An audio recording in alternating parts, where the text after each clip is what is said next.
Il y a une vérité brutale, une réalité souvent ignorée qui gouverne les dynamiques les plus intimes entre hommes et femmes. Une vérité qui, une fois comprise, vous libérera d'un cycle infernal de confusion et de frustration. Je parle de cette énigme déchirante. Pourquoi certaines femmes, même lorsqu'elles ne sont manifestement pas intéressées par une relation amoureuse sérieuse avec vous, refusent catégoriquement de vous laisser partir? Pourquoi s'accrochent-elles à votre attention, à votre temps, à votre énergie, sans jamais vouloir véritablement s'engager ou vous rendre votre liberté? C'est une question qui hante beaucoup d'hommes, une question qui ronge l'âme et qui vous maintient dans une attente douloureuse, une zone grise où l'espoir se mêle au désespoir. L'ancien philosophe Épictète, dans sa sagesse intemporelle, nous a avertis. Ce ne sont pas les choses qui troublent les hommes, mais les jugements qu'ils portent sur les choses. Cette citation, mes amis, est la clé pour déverrouiller ce mystère féminin.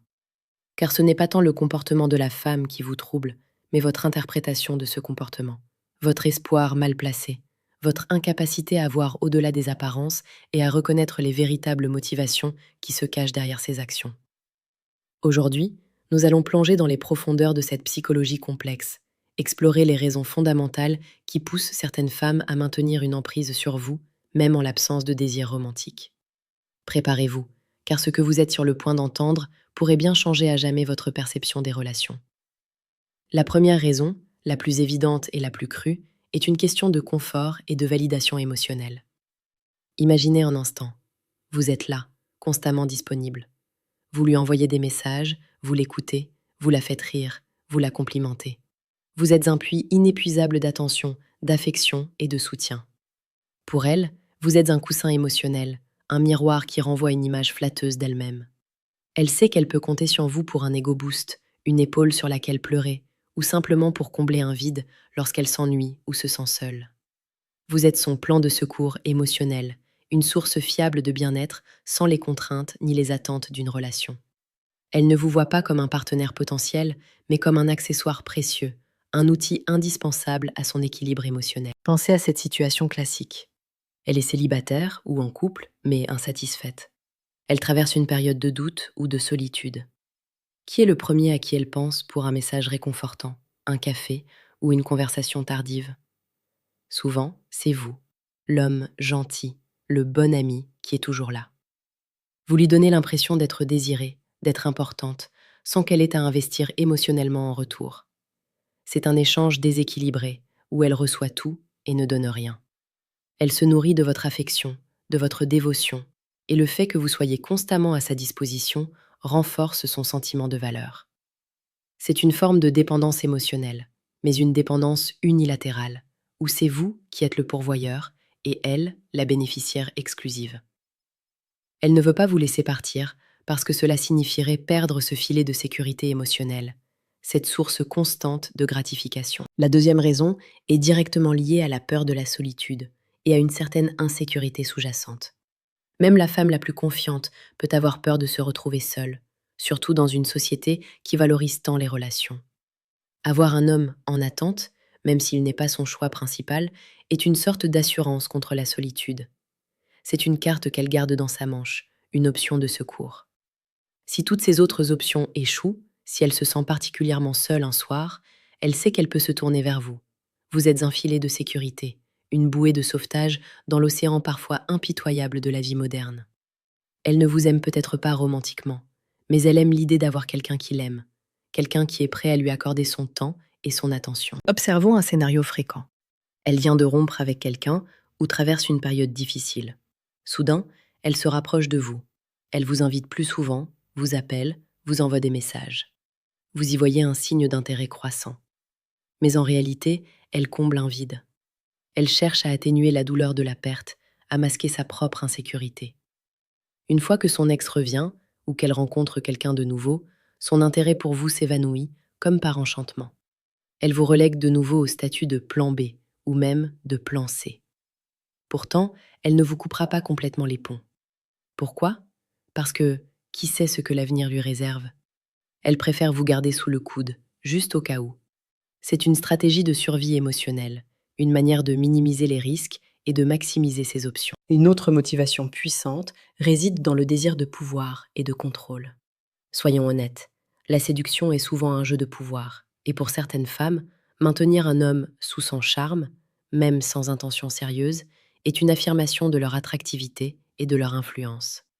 Savoir qu'un homme est constamment disponible pour elle, qu'il est prêt à répondre à ses appels, à se plier à ses désirs, lui procure un sentiment de puissance. Elle se sent désirée, convoitée, et cela renforce son estime de soi.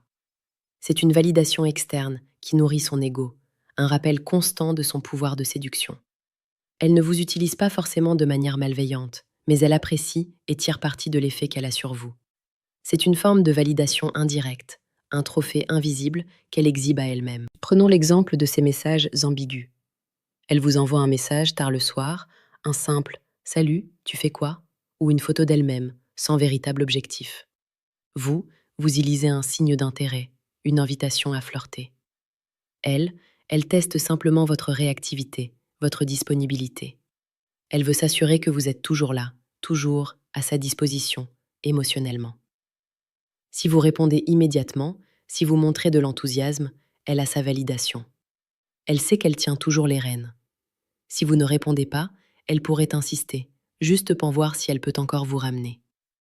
Ce n'est pas de l'amour, ce n'est pas de l'intérêt romantique. C'est une démonstration de force, une manière de maintenir un contrôle subtil sur votre attention.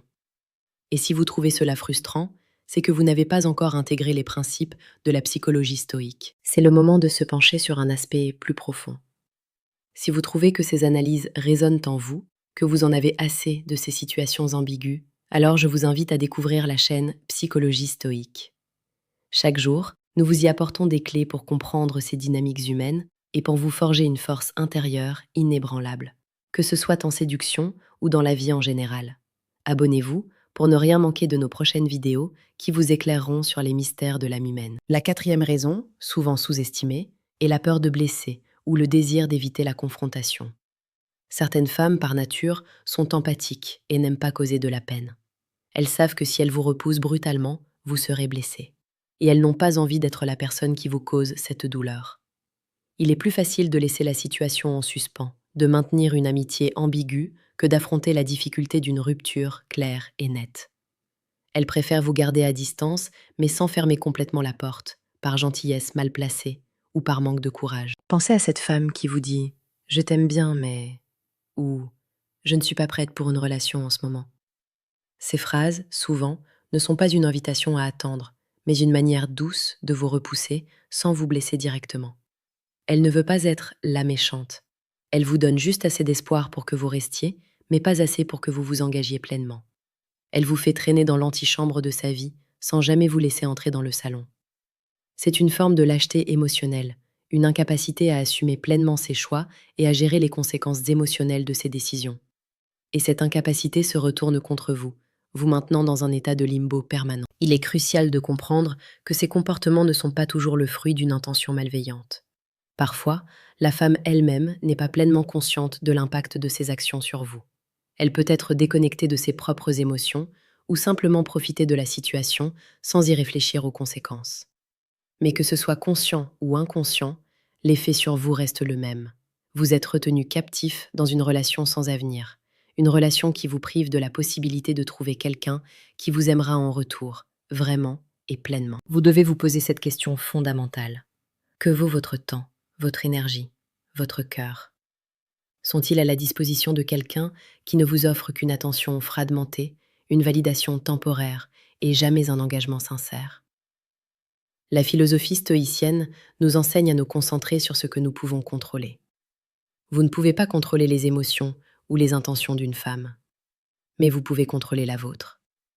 Vous pouvez contrôler la manière dont vous réagissez à son comportement. C'est le moment de reprendre le contrôle de votre destin. Il est temps de vous libérer de ces chaînes invisibles. Il est temps de vous concentrer sur vous-même, sur votre propre valeur. Si vous aspirez à comprendre ces dynamiques, à développer une force mentale inébranlable et à séduire avec authenticité et intégrité, alors le manuel brutal du séducteur stoïque est fait pour vous. C'est un guide sans concession, rempli de vérités dures mais nécessaires, pour transformer votre approche de la séduction et de la vie. Je vous invite à cliquer sur le deuxième lien en description pour le télécharger et commencer votre transformation. C'est un investissement dans votre liberté, dans votre bien-être et dans votre capacité à attirer la femme qui vous mérite vraiment. La cinquième raison, qui est un condensé de toutes les précédentes, est le maintien de l'option ouverte, ou ce que l'on appelle la stratégie de l'arbre à souhait. Elle vous garde là, sous le coude, comme une option de secours au cas où toutes les autres échoueraient. C'est une forme de planification de contingence émotionnelle. Elle n'est pas prête à s'engager avec vous, mais elle n'est pas non plus prête à vous laisser partir, car qui sait ce que l'avenir réserve. C'est une approche pragmatique, mais profondément égoïste, de la part de celle qui la pratique. Imaginez cette femme qui a plusieurs admirateurs autour d'elle. Elle flirte un peu avec l'un, un peu avec l'autre. Elle ne donne jamais de réponse claire, toujours des indices ambigus. Elle ne vous donne jamais assez pour que vous vous sentiez en sécurité, mais toujours assez pour que vous ne perdiez pas espoir. Elle fait cela pour maintenir toutes ses options ouvertes. Elle veut garder un maximum de choix, un maximum de validation, sans avoir à s'engager ou à faire de sacrifices. Elle vous traite comme un joker dans un jeu de cartes, une carte qu'elle peut utiliser si nécessaire, mais qu'elle ne jouera pas tant qu'elle a de meilleures options en main. C'est une dynamique toxique pour l'homme, car elle le maintient dans un état d'attente perpétuelle et d'incertitude. Alors, comment briser ce cycle? Comment se libérer de cette emprise insidieuse? La réponse est simple dans son principe, mais exige une force mentale et une détermination inébranlables. La première étape est la prise de conscience. Reconnaissez la situation pour ce qu'elle est. Elle ne veut pas de vous pour une relation sérieuse, point final. Acceptez cette vérité, même si elle est douloureuse. Ne vous accrochez pas à des fantasmes, à des « et si », à des interprétations erronées de ces signaux ambigus. La deuxième étape est l'établissement de limites claires. C'est le moment de vous affirmer. Si elle ne veut pas s'engager, alors vous devez vous retirer. Ne répondez plus à ses appels tardifs. Ne soyez plus son confident émotionnel. Ne la rencontrez plus pour des cafés amicaux si votre cœur désire plus. Coupez le cordon. C'est difficile, oui. Vous ressentirez un manque, une perte. Mais c'est une douleur nécessaire pour votre croissance et pour votre libération. C'est un acte d'amour envers vous-même, un acte de respect pour votre propre valeur. La troisième étape est la réorientation de votre énergie. Cette énergie, ce temps, cette affection que vous lui avez consacrée, dirigez-les vers vous-même. Concentrez-vous sur vos objectifs, vos passions, votre développement personnel. Devenez l'homme que vous aspirez à être, non pas pour l'impressionner, mais pour vous-même.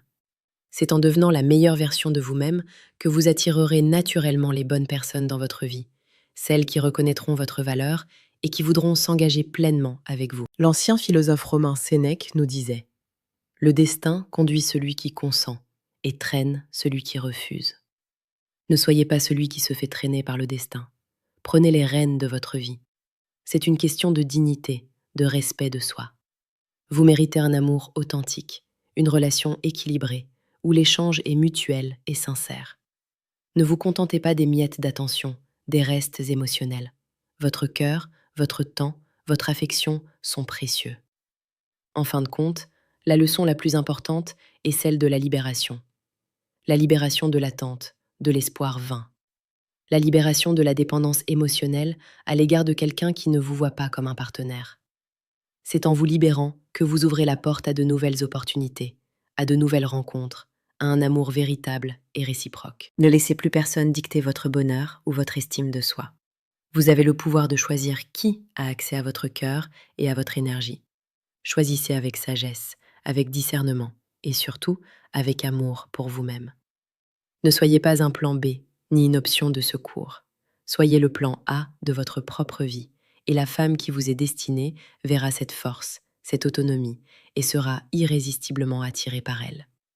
N'oubliez jamais, la séduction la plus puissante ne réside pas dans la capacité à manipuler ou à forcer l'amour, mais dans la capacité à être un homme de valeur, un homme intègre, un homme qui se respecte et qui inspire le respect.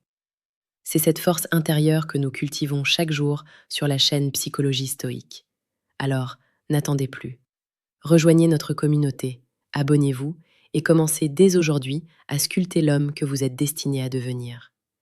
Votre avenir amoureux en dépend. Prenez le contrôle, agissez. Votre liberté vous attend.